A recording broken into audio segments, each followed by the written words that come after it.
Hey everyone, welcome back to the channel. James Sharmack here. So when this figure was first announced, I was hoping they were going to put it out, so I was basically shut up and take my money. But looking at it so far, I'm not quite sure if it is shut up and take my money worthy. But anyways, we are looking at Superman Returns from McFarlane. Obviously, I'm all about live action Superman figures, so if the more I can get, the better.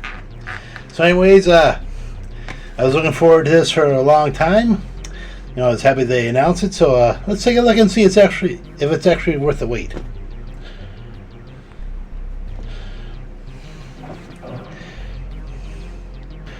Okay, so anywho, let's take a look at the box. The usual stuff going on. Superman Multiverse on the bottom. Window on the side. Nice picture of the original one of the movie posters, obviously going on. Superman Returns up there on the side. Yeah, decent artwork for Superman Returns right there. That probably would be a cool poster. On the bottom, the usual stuff. On top, the window display. It's got 22 points for articulation. So let's take a look and see what he looks like out of the box.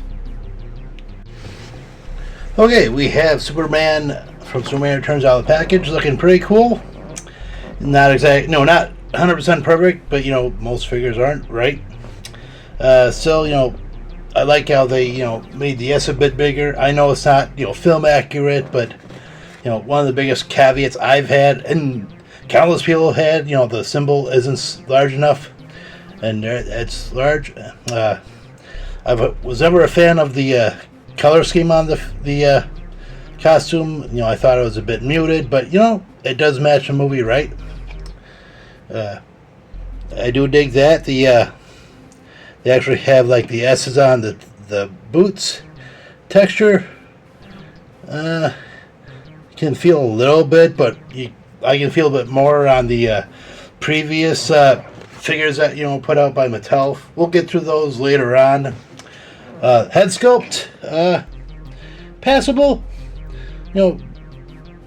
Definitely it does look like Brandon Routh. Not perfect, but passable enough to say it's a Brandon Routh figure. I wish they had looks like they were going to put wires in the cape, but probably budgetary reasons.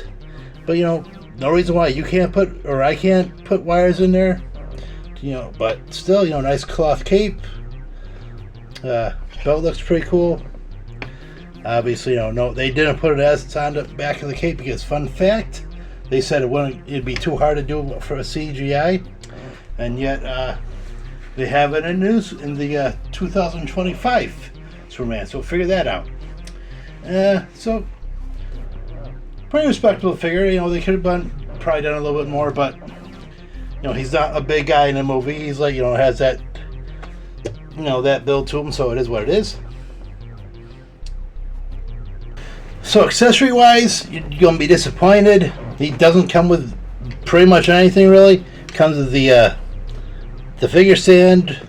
And obviously, it looks like they change up the logo designs. There you go. And he comes with your McFarlane card. No fists, no interchangeable head. I mean, I guess what could you do with an interchangeable head? Have like a moping head, I guess. I don't know.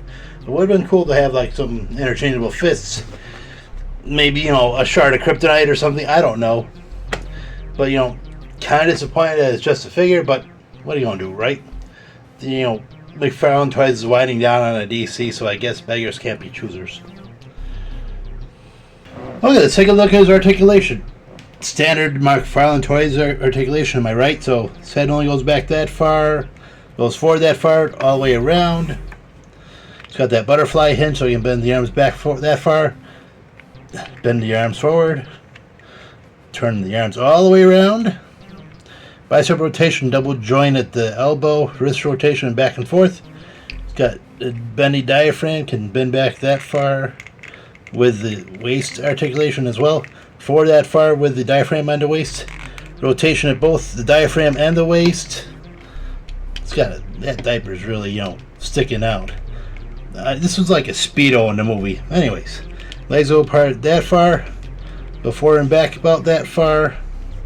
No rotation, just rotation at the hip or side. double joint at the knee, ankle pivoting back and forth, and toe articulation. So he has the usual stuff going on. So he's pretty pretty posable. If we can get him to stand up. Crazy pose, but he's standing up, right? Now, my main caveat is, I'm not the biggest fan of Superman Returns. Brandon Routh does what he can with it. The script doesn't. Not quite sure it gets the whole Superman mythos, but anyways, I do wish he does a lot of lifting in the movie. He lifts a lot of things pretty much. The Daily Planet Globe, he handles that airplane, the jet, and he lifts the island up. Doesn't really do much physical fighting in the movie, But who's he going to fight, right? But why not give him some hands so he lift up something or something, like make a diagram where he's holding up the Daily Planet Globe. I don't know. Okay, so I just grabbed one of my Superman Returns figures at random, the Heat Shield one, I guess. I think that's what it's called, the Heat Shield Superman.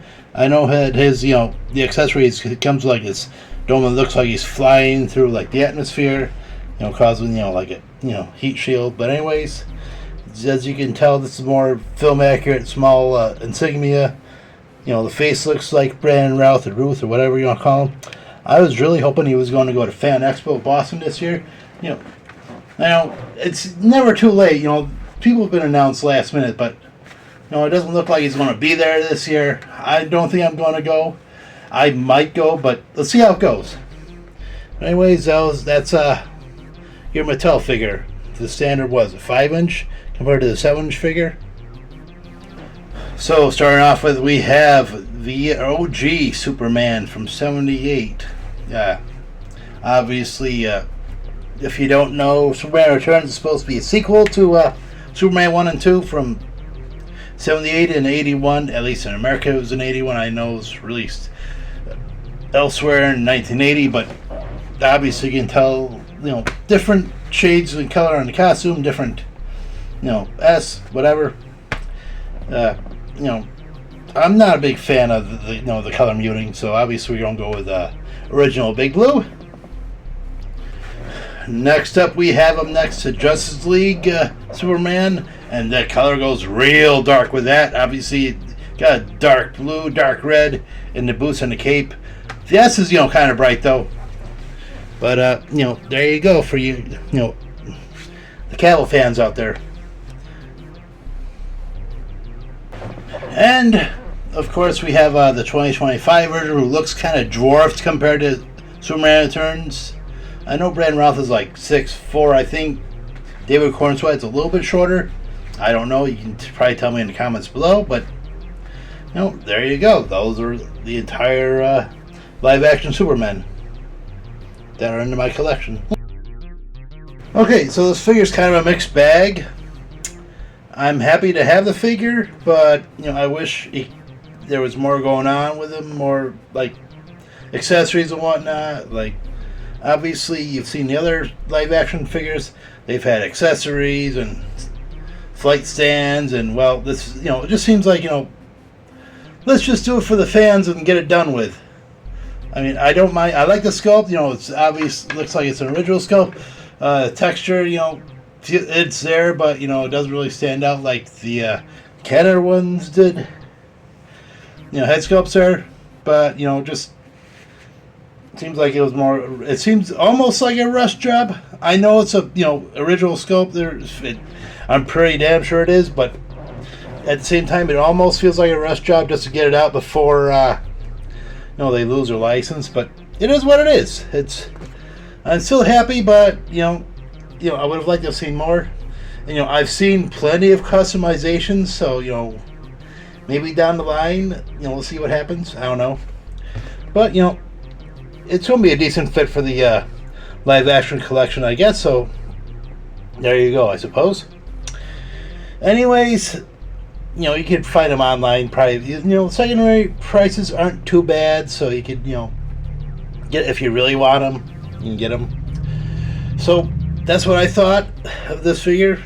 Thank you guys for watching. I hope you did like this review. If you did, let me know. You don't have to let me know, but like, subscribe, whatever, share. That'd be pretty cool. Thank you guys for watching. Thank you guys for watching the channel. I do appreciate. I put out these videos sporadically. Time is what it is. And thank you guys for sticking with the channel. Thank you for growing it while I'm not doing videos. I appreciate it.